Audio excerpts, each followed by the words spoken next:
আগামী ফেব্রুয়ারিতে রমজানের আগে জাতীয় নির্বাচন আয়োজন করতে নির্বাচন কমিশনকে চিঠি দেবে অন্তর্বর্তী সরকার। নির্বাচনের সব আয়োজন সম্পন্ন করতে কাল থেকে প্রাতিষ্ঠানিক প্রস্তুতি শুরু হবে।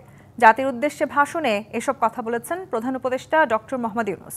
তিনি বলেন, এবারে নির্বাচনে নতুন বাংলাদেশ গড়ার ভিত্তি নির্মাণ করা হবে। এছাড়া প্রবাসীদের ভোটাধিকার নিশ্চিত করতে কাজ করছে সরকার। প্রধান উপদেষ্টা বলেন, একটি গোষ্ঠী নির্বাচনকে বাধাগ্রস্ত করার প্রচেষ্টা চালাচ্ছে।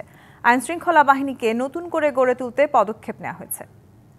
আমরা এবার একটা নির্বাচিত সরকারের কাছে দায়িত্ব হস্তান্তরের প্রক্রিয়া শুরু করব।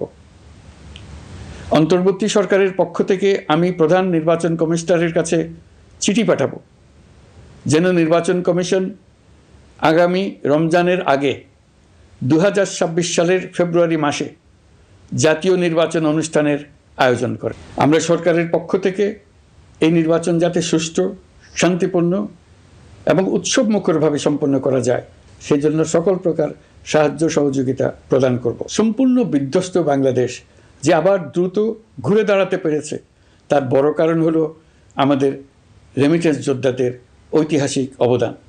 নির্বাচনে তাদের অংশগ্রহণ নিশ্চিত করার জন্য নির্বাচন কমিশন প্রস্তুতি নিচ্ছে।